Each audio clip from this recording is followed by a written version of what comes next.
Okay, I mean, I have a familiar voice, Stu Walton, for you guys on Black Country Sports on a Saturday. How you doing? Yeah, great, thank you.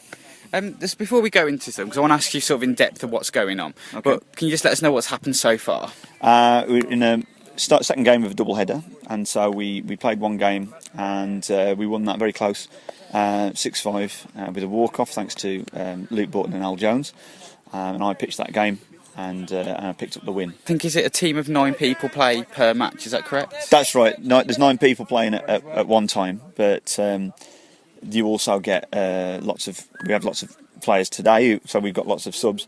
They're not rolling substitutes, so once a substitute has come in, the player who's gone out can't come back on the field. Can you make as many substitutes as you want, as long as it's not the same person? Yeah, you can make as many substitutes as you've got. Yeah, absolutely.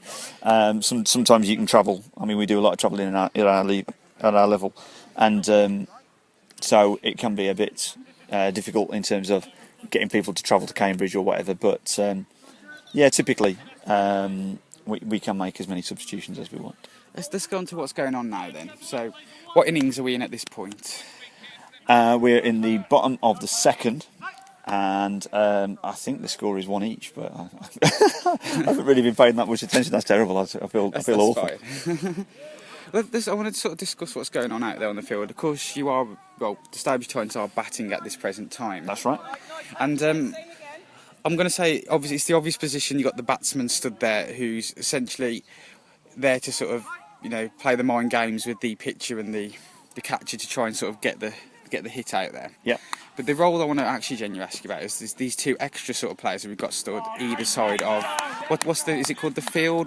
Yeah, that's right. So the 2 guys on the side of the field are the base coaches, the first base and third base coach. And so what they're doing is they're telling, once the batters get on base, they're telling the base runners whether or not they should steal, whether a ball is going to be caught. If it's not caught, then a runner can carry on and run. So there's a lot of communication on the field.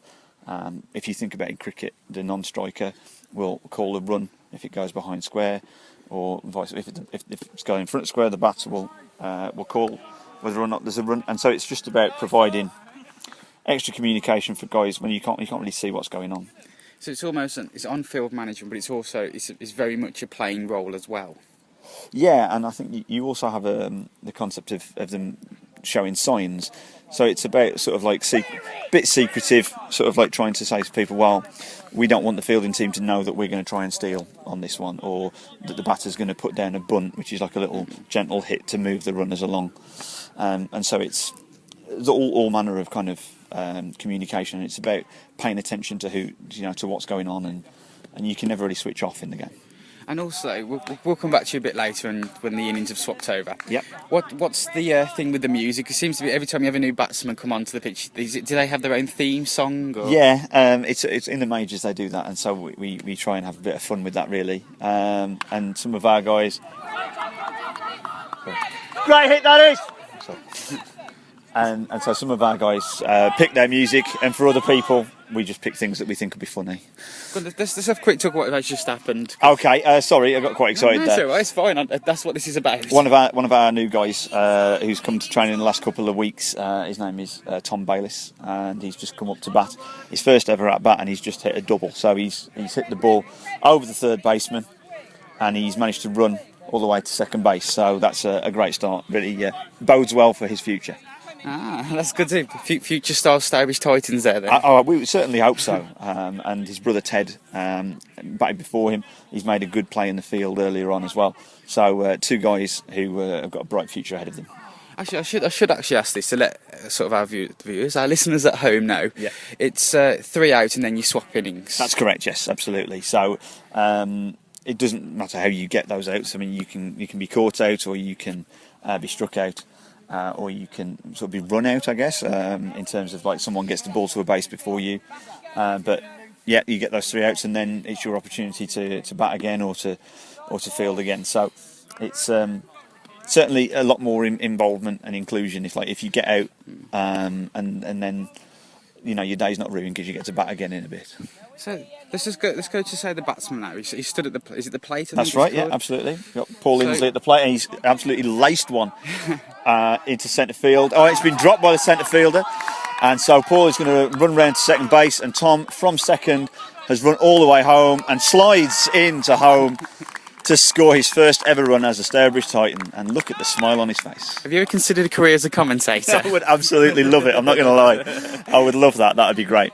I wanted to go back to it. It's a bad example actually, because I must admit I was looking for him to either swing and miss it or not swing at all. I thought you were, absolutely, yeah. So we could try that again. It might get you all the runs you need. Yeah. Oh, yeah, okay, let's go for it. Let's try. We've got Aaron Willits, first baseman. Aaron Willits coming up to the plate now, number 32. Well, let's squeeze him before. Let's just assume that he swung his hit miss. What's the procedure? Is it 3 balls? Is it 3 swings, 3 balls, and then you walk, or you're out, or? Okay, and so you've got a sort of legal area in which the ball has to go. The pitch has to be thrown, and that's over the plate. So over the shape of the plate, and then it's between your knees and the letters on your shirt.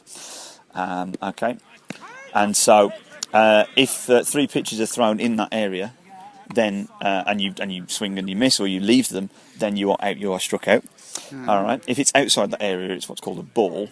In rounders, I guess you might call it a no ball, which means that it wasn't in a fair place for the batter to hit. If you are thrown 4 of those, then you get a walk, so you automatically go to first base because the pitcher isn't pitching to you. However, if there was a pitch that was outside of that area that would normally be in a ball if you'd left it, and you swung at it and you missed it, then that counts as a strike.